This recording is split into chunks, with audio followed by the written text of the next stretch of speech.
Hello everyone, welcome to my presentation, 8 Seconds to Engage Learners. I'm Stevie McIntyre, I'm the Marketing Manager for Synergy Learning.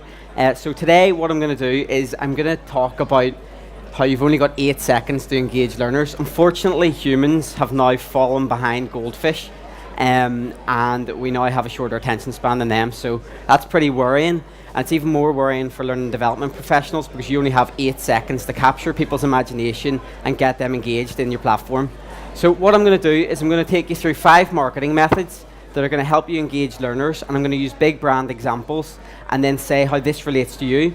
We're then going to talk to some of Synergy Learning clients who have been on a user experience journey and who are helping to engage learners. And then I'm going to give you some free tools you can use right now to help engage learners.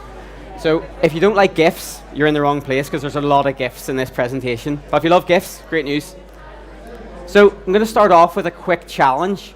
I'm going to be very generous and I'm going to give you all 10 seconds to remember this number. I don't want anyone taking photos of the number. Everyone's got to remember it in the old-fashioned way. So I'm going to start the countdown clock. You might be tested on this later. It's 10 seconds, remember the number. It has some relevance. Okay, that's it done. The number's gone, so try and store that away. Hopefully I engaged you in those 10 seconds to remember the number. So I'm going to talk, the first marketing method I'm going to talk about is storytelling. So basically you need to create a narrative for your users. You need to have a story to tell them about your platform. There's no point just saying come to the platform because. They'll say because why? Why should I come to the platform? So how can you do this? You need to find out the reason why people are using your platform or on your site. You need to tell their story. An example here is GoPro.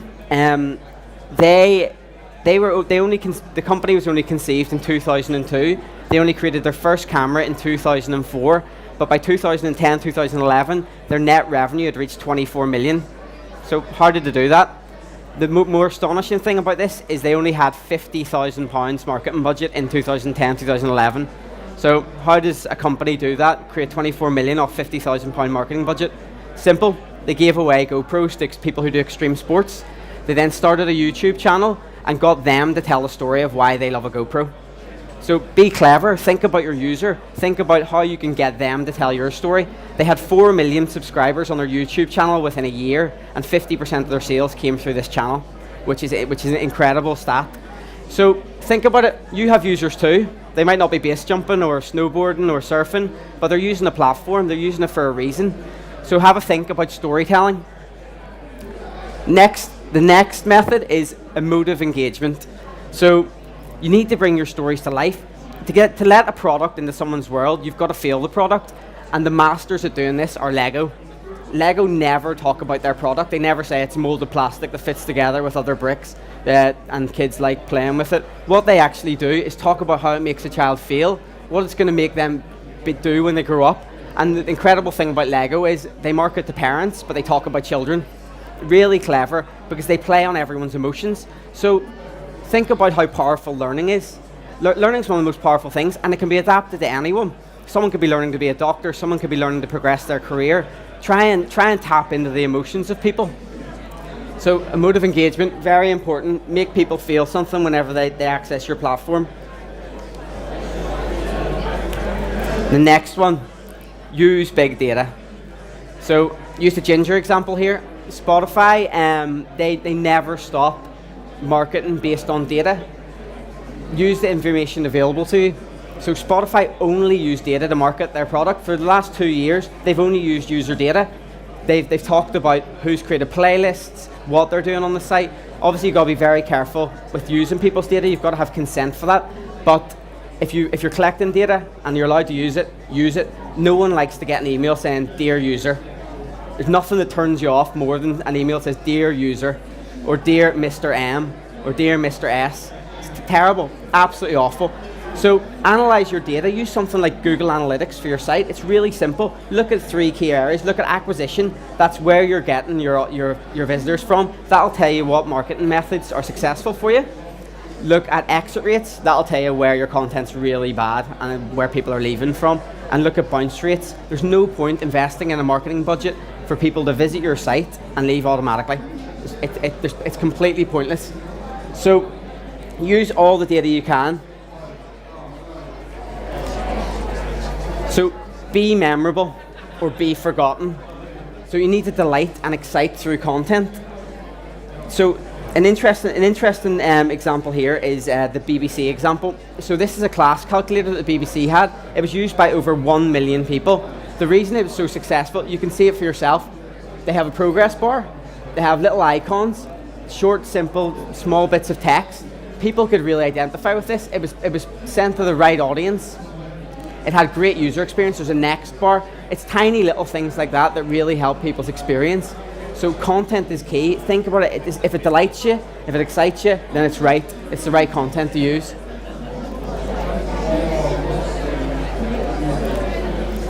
Okay, so you've probably heard people say UX, user experience. It's a real buzzword in this industry. But what actually is user experience? It's how people interact with a product.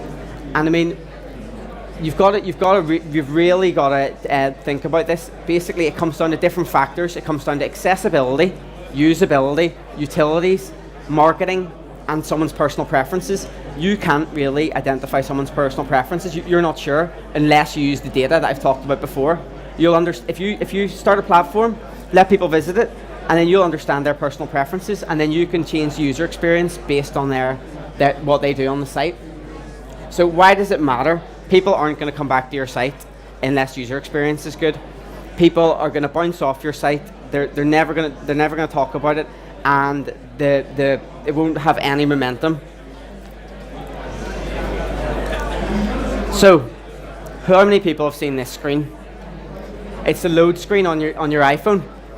So when you see that, what do? You get so bored. You're like, I'm not waiting to load. There's so many other options out there. Think how many people have multiple tabs open at one time, or dual screening, or on their phone. I have my phone on my desk all the time. I'm sometimes on Facebook on my desktop and then look at Facebook on my phone.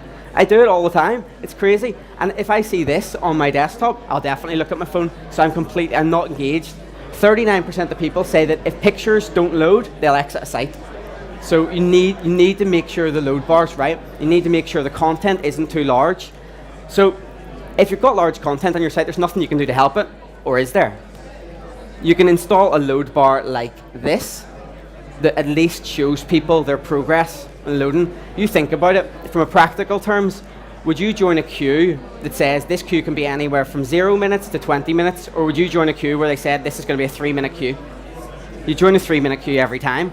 So why wouldn't you put a load bar that shows people their progress, shows people how far away they are from the content that they really want? So this all comes down to user experience. I'm going to introduce Ian and Meg from Ofsted. So they're clients of Synergy Learnings, and they're going to come up and talk about how they identify problems in their user experience and what they're doing now to counteract those problems and increase engagement. To you guys. Thanks, Stevie. So just a little bit of background about who we are and why we're here. At Ofsted, we started our current journey into the world of learning management systems about 16 months ago.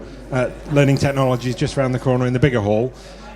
So we're not veterans at this by any means. We've had the site launched for about 9 months. So a lot of the things that Stevie are talking about, we have still to work through in terms of content. But in terms of how we built the site, how we structured the site, and what drove our initial requirements, we've been very, very much focused on the user experience and on engaging the users. In February last year, we had 2 Moodle sites, both of which were built in-house. We went through a very quick, rapid procurement exercise, and we ended up with Totara. And this is the login page that we start with. And yeah, it looks a bit dull, but there's something really important about this login page, and that's the fact that it doesn't require any credentials for people to log in. One of the key pieces of feedback we got from our users before we built the site was, I have to remember a new password, I have to remember how to get to the site, etc. This site's accessible from all of our internal networks via a direct link, and as it says on there, you just click login. It knows who you are because you're logged into the Ofsted network. Straight away you've removed a key barrier to people actually wanting to use the site.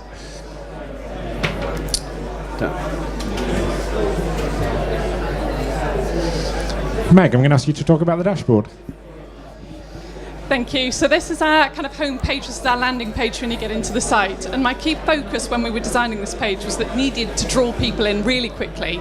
So we had sites before that were quite static and quite linear and just kind of listy, and it just didn't land. People weren't engaged with it.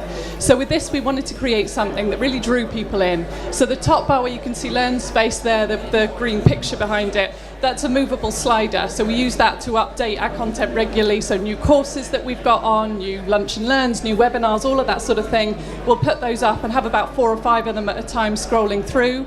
We thought about accessibility, so although you can't see it there because this is our admin screen, there is a pause button up in the side, so for people who don't feel comfortable with that slidey motion, they can pause it and they can click through them manually. We've got the things that you're currently learning in here, so the current things, so once you log in, if you've left something behind, you can go straight back in and start looking at it again and pick up where you left off. And we've got a big button to the learning log, because one of the key things that we were finding is we were getting lots of requests to the team from people saying, I'm sure I've done this piece of learning, why isn't it recorded anywhere? And those kind of that rate of dealing with that query became so ridiculous that we thought, let's make this really simple for people and give them somewhere to find it. So we made sure that we had that as a very clear button there that people could access. So this for us was all about colour, it was all about drawing people in, it was about the user experience, as Stevie said, and just making sure that we had something that would catch people's attention within 8 seconds. So this is an example of one of our course pages. Unfortunately, we can't see the whole page, but again, colourful. Hopefully, it stands out well. If you were to see the Ofsted intranet, our internal network sites, and as an organisation that does a lot of publications to schools, to people who are looking for Ofsted reports, etc., our general corporate feel is very much blue and grey, but this is an internal site, so we wanted it to be a bit more impactful than that. Like any other learning management system, the course page is made up of content of a set of activities, but again, we were getting feedback that people wanted to know what the course was about, how long it would take them, who it was suitable for. So on the right hand side you can see we have a course information block, and we populate that with information so people can see at a glance what it's all about. There's a Yammer feed there as well that links to an appropriate feed for this particular course. And you can see at the top as well that there are just 4 menu items. But if we go back to the home page, which is my login, you'll see there's a lot more. And that's nice for me because I have a lot more menus to play with, but it's also about tailoring what the user sees. So I have a lot more options in terms of menu, but equally what people see, what users see, is very much tailored to who they are in the organisation, what they do, what their skill levels are, what their roles are, etc. And it just makes them feel it's their site. So you can almost see top right, it says hi Ian. So again, as Stevie pointed out, we do as much customization as possible in terms of addressing people by name, both on site and in terms of emails.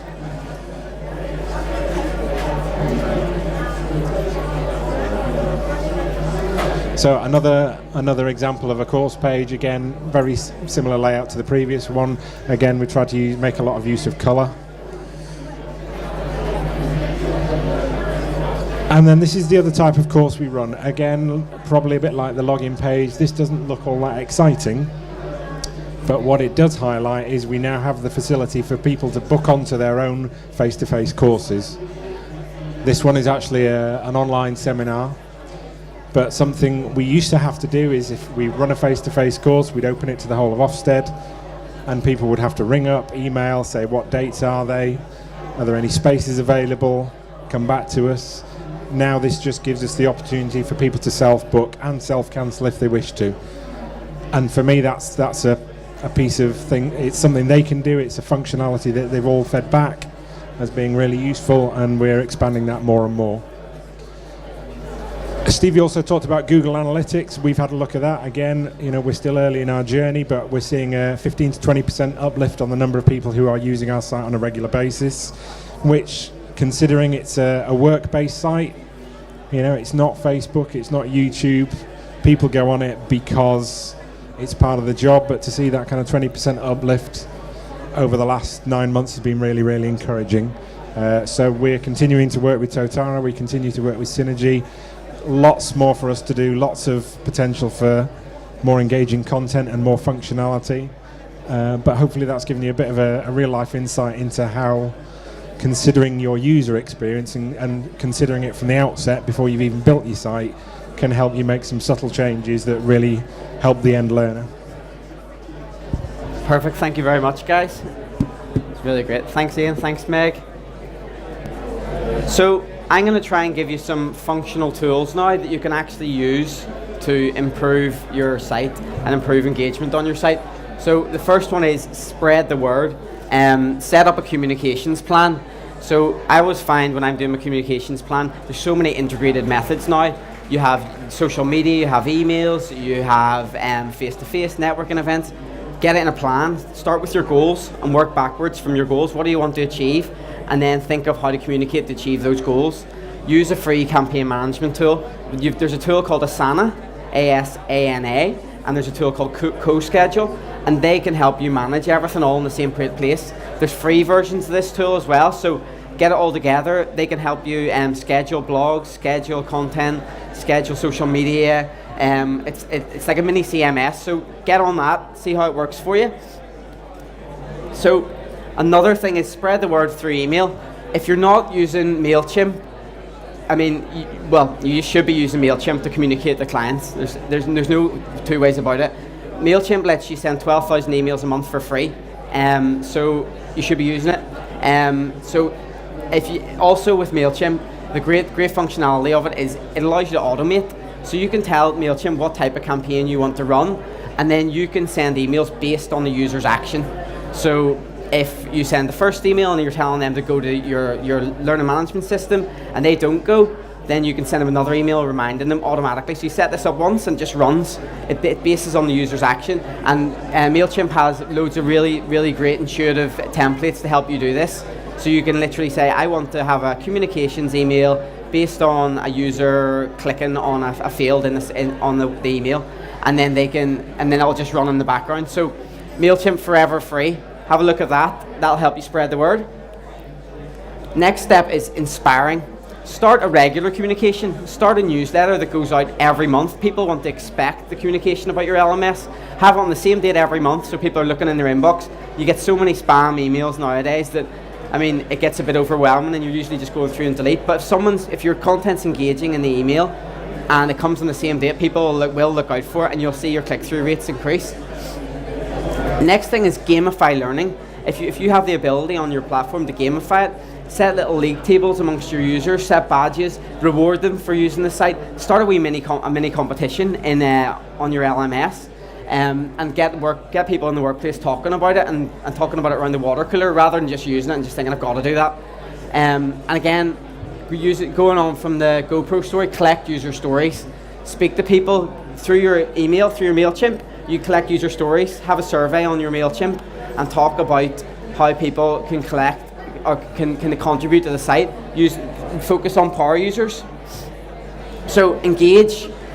If content is unattractive, 38% of people will leave. It's a fact. So what's the point in driving all this traffic to your learning management system and then nearly 40% of people just leave automatically? It's just a waste of your marketing and your marketing budget, more importantly. So engage. Also under engage is spread the word through social media. If you're not using your free social media platforms, LinkedIn, Facebook, Twitter, you're missing a trick as well. And if you're not using Canva, you're missing a trick. Canva is basically like an online Photoshop. You don't have to be a whiz. It helps you get all the spacing correct. You can create course templates. You can do things like that, and you can create social media posts that are really going to drive clicks through to your site. So Canva, forever free. Use it. So nurture. So again, install Google Analytics. It's pretty simple. Go into Google Analytics, go into settings, there's a code, copy and paste the code into the header or footer of your site. If you're using a CMS like WordPress, it's all pretty straightforward. It has a plugin for Google Analytics.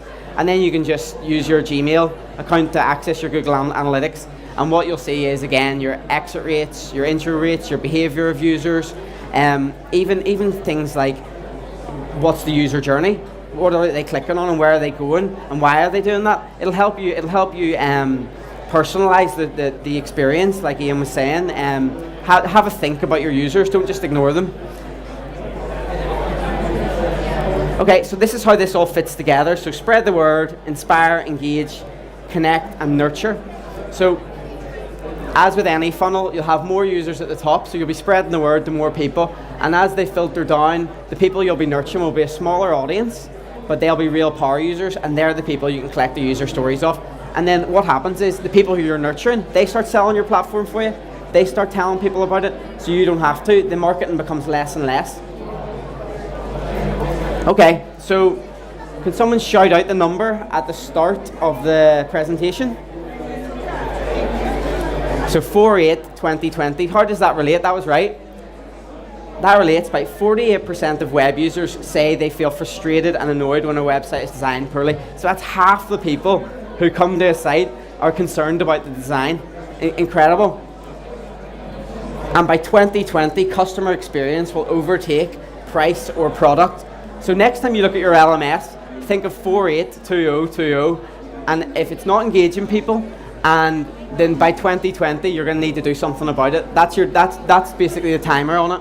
You need to do something by 2020 because people are going to stop engaging with it. They're going to stop using your platform, and they're going to use something else that's better designed. So that's me done. Whizzed through that quite quickly because it's the end of the day. Has anyone got any questions at all? No? Yeah. Okay. Yeah, so the campaign marketing tools are Asana and CoSchedule. So they've got free versions you can use. But anything else?